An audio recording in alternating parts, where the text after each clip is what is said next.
RDJ ने खुद doomsday में एक पुराने एवेंजर के रिटर्न को टीज किया है, लेकिन उससे भी बड़ी और डराने वाली बात ये है कि एवेंजर्स डूम्सडे में 2 ऐसे एवेंजर्स टपकने वाले हैं जिनकी तुमने उम्मीद भी नहीं की होगी, एक की तो पक्का नहीं की होगी। सो सारी अपडेट्स पर एक-एक करके बात कर लेते हैं। हेलो गाइस, मेरा नाम है Himanshu and you are watching the Buzz Beam show. So एक लेटेस्ट इनसाइडर अपडेट के अकॉर्डिंग 2 ऐसे एवेंजर्स हैं जो डूम्सडे के फाइनल बैटल को सर्वाइव नहीं कर पाएंगे। अब तक ये माना जा रहा था कि डूम्सडे में थॉर का नंबर लग सकता है, बाद में पता चला कि नहीं, थॉर अभी कहीं नहीं जा रहा है। लोकी तो ऑलरेडी कितनी बार मर चुका है, सीक्रेट वॉर्स में लोकी वैसे भी आ रहा है, उसका सीक्रेट वॉर्स में बहुत बड़ा रोल है। तो लोकी भी नहीं तो फिर कौन? टोबी का स्पाइडरमैन। वेल टेक्निकली वो एक एवेंजर नहीं है और मैं यहाँ इस वीडियो में एवेंजर्स की बात कर रहा हूँ। सो वो 2 नाम है स्टीव रॉजर्स एके नोमैड और दूसरा नाम तो भाई बहुत शॉकिंग है। सेकंड वन इज दी ओजी बकी Barnes, winter soldier himself. But बड़ा सवाल ये है कि डूम स्टीव को तो चलो टारगेट कर रहा है, बट बकी को क्यों मारेगा?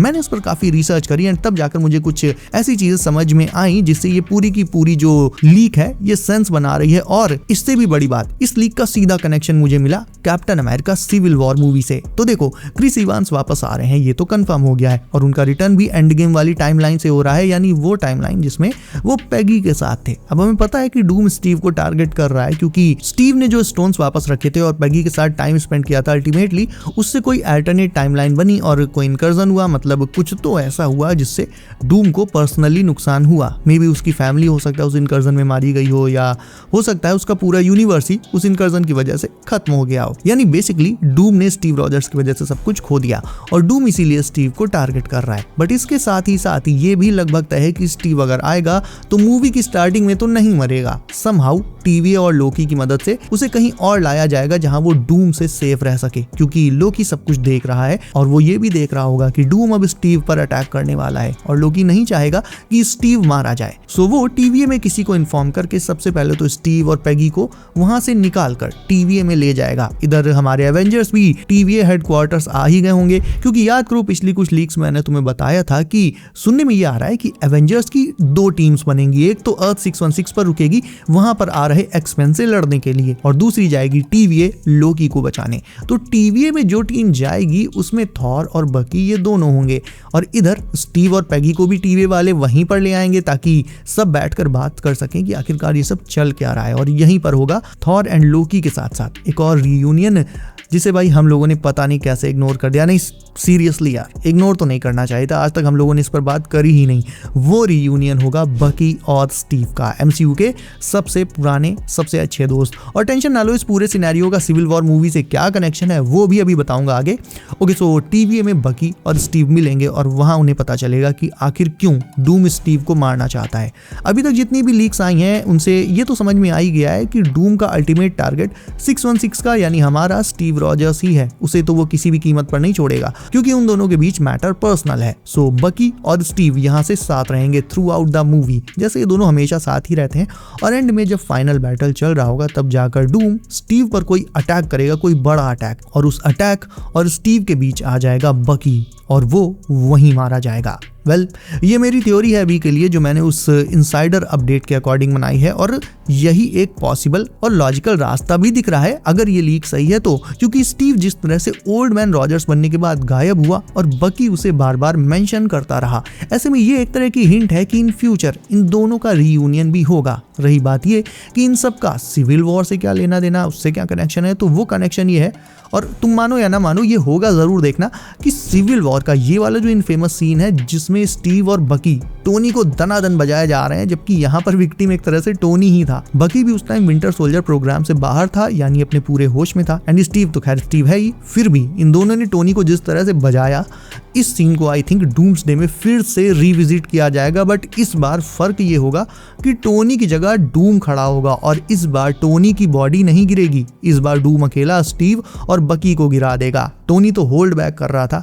डूम जरा भी होल्ड बैक नहीं करेगा और इनका जो बैटल है इन तीनों का वो कुछ इस तरह से दिखाया जाएगा, which will be like a call out to civil war final battle. तो ये देखा जाए तो डूम्सडे की 2 मेजर डेथ्स होंगी जो सीक्रेट वॉर्स के स्टेक्स को और भी ज्यादा बढ़ा देंगी। और पता है जितनी देर में हम लोग आयरन मैन से टोनी स्टार्क से दिमाग हटाते हैं उतनी देर में आरडीजे भैया फिर से कुछ ऐसा पोस्ट कर देते हैं जिससे लगता है यार पक्का आरडीजे का डबल ट्रिपल रोल ही रहेगा। सो सेकंड अपडेट आज की यही है कि आरडीजे ने फिर से एक पोस्ट की है जिसमें आयरन मैन और डूम डूम के हैंड्स दिख रहे हैं साथ में। नाउ इस पोस्ट को लेकर सभी का ये सोचना है कि ये आयरन मैन के रिटर्न का टीज है। मैंने तुम्हें ये चीज पहले भी बताई थी एक एक्सक्लूसिव अपडेट में कि आरडीजे के 1 या 2 नहीं टोटल 3 रोल्स हो सकते हैं डूम्सडे और सीक्रेट वॉर्स को मिलाकर। पहला तो ऑब्वियसली डॉक्टर डूम है, second one is Tony Stark and third एक अननोन रोल है जो कि अभी तक डिस्क्लोज नहीं हुआ है। वो आई गेस वो अर्थ 838 का सुपीरियर आयरन मैन भी हो सकता है, बट सेकंड रोल यानी टोनी स्टार्क वो लगभग कंफर्म ही है। पहले ये लग रहा था कि टोनी के फ्लैशबैक और पास्ट लाइफ के कोई एक सीन्स दिखा दिए जाएंगे जिससे उसका रिटर्न भी हो जाएगा और एंड गेम वाला उसका जो सैक्रिफाइस है, उसकी जो लेगेसी है वो भी एज इट इज सेफ बनी रहेगी। उसका वो स्पेशल मोमेंट उसे छेड़ा नहीं जाएगा। बट जिस तरह की ये पोस्ट है ना, उसके हिसाब से तो डूम और टोनी का हेड ऑन बैटल होने जा रहा है। मतलब वैसे तो ये पोस्ट देखो थैंक्स गिविंग के लिए थी, बट इसका और भी डीप मीनिंग था, क्योंकि चलो थैंक्स गिविंग या जिस भी ओकेजन के लिए पोस्ट हो वो तो डायरेक्ट बोलकर या लिख कर भी विश किया जा सकता है, बोला जा सकता है। लेकिन डॉक्टर डूम और आयरन मैन इनकी पिक डालने का भाई क्या ही मतलब है। सो मतलब यही है कि आरडीजे ने पिछली कुछ बार की तरह एक बार फिर से डूम के साथ टोनी को टीज कर दिया है। That means at some point किसी न किसी कैपेसिटी में टोनी स्टार्क वापस आएगा और शायद वही होगा जो हीरोज को डूम से निपटने का फाइनल जुगाड़ बताए। I mean at this point we all know कि डूम की कहानी सीधे सीधे स्टार्क की डेथ से कनेक्टेड है। अभी कनेक्शन एग्जैक्टली क्या है ये तो भाई मूवी में ही पता चलेगा, but still in some way they both are connected. हो सकता है कि डूम्सडे में टोनी का कोई रिटर्न ना हो, बल्कि वो सीधे सीक्रेट वॉर्स में आए। और क्या पता यार, ये जो बात हमसे बोली जा रही है कि मार्वल टोनी स्टार्क के इस सैक्रिफाइस को एज इट इज रखेगा, इसे बदला नहीं जाएगा टोनी को वापस लाकर, यही सबसे बड़ा झूठ हो। क्योंकि खुद सोचो, सारे ओजी एवेंजर्स तो आ ही रहे हैं, स्टीव रॉजर्स तक आ गया, बस ब्लैक विडो नहीं आ सकती क्योंकि उसकी डेथ तो सोल स्टोन के लिए हुई है, तो यानी एक तरह से उसकी सोल ही जा चुकी है, तो वो तो वापस नहीं आ सकती है। लेकिन उसके अलावा बाकी सब वापस आ सकते हैं और आ भी रहे हैं। ऐसे में व्हाई नॉट टोनी स्टार्क? हो सकता है मार्वल ये चाहता हो कि हम सब यही सोचते रहें कि अरे टोनी तो वापस आ नहीं सकता, वो क्यों आएगा, एक्सेट्रा एक्सेट्रा, बट एंड में अचानक से हीरोज टाइम ट्रैवल या किसी और तरीके से उसे वापस ले आए और वो डूम से हेड ऑन टक्कर ले सके। और फिर आखिर में एक तरीका ये भी बच जाता है जिसे काफी लोग तय मानकर चल रहे हैं, ये कुछ लोगों ने मान ही लिया कि ऐसा ही होगा मूवी में, वो ये कि डूम ने टोनी की बॉडी को कंट्रोल किया होगा। इस पर मेरा कहना यही था कि भाई बिल्कुल ऐसा हो सकता है, और ऐसा डूम इसलिए करेगा ताकि वो टोनी के फेस का यूज करके एवेंजर्स और बाकी हीरोज को अपने ट्रस्ट में ले सके, और वो हीरोज जो उससे लड़ते वो लड़ने की बजाय खुद उल्टा उसकी हेल्प करें। यानी एक तरह से डूम अपने इस प्लान से एक तीर से जाने कितने निशाने लगा लेगा। और सबसे बड़ी बात, इससे आयरन मैन का सैक्रिफाइस वाला जो मोमेंट है ना, इस पर कोई असर नहीं पड़ेगा। बट देखो एक चीज और क्लियर कर दूं कि ये सब कुछ इतना प्लेन एंड सिंपल भी नहीं है। क्यों? क्योंकि खुद सोचो ना, फिर रियल डॉक्टर डूम कौन है और वो कब सामने आएगा? अगर ऐसा है भाई तो रियल डॉक्टर डूम डूम्सडे के एंड में सामने आएगा, जहां वो टोनी की बॉडी को किनारे करके खुद अपने आप को अपना फेस रिवील करेगा। एंड मुझे लगता है कि ये बहुत ही वाइल्ड ट्विस्ट होगा, लेकिन भाई फिर रियल डॉक्टर डूम की एंट्री भी तगड़ी होनी चाहिए। बिल्कुल जैसे वेलकम टू डेरी के एपिसोड 5 में भी पेनीवाइज की एकदम शॉकिंग एंट्री हुई ना, भाई मजा आ गया था। पेनीवाइज को देखकर इतनी खुशी पहले कभी नहीं हुई। तो रियल डॉक्टर डूम सच में अगर कोई और ही है, आरडीजे नहीं है, तो सच में वो लास्ट में ही सामने आएगा और उसकी एंट्री फिर बहुत अलग लेवल पर होनी चाहिए, तभी फिर मजा आएगा।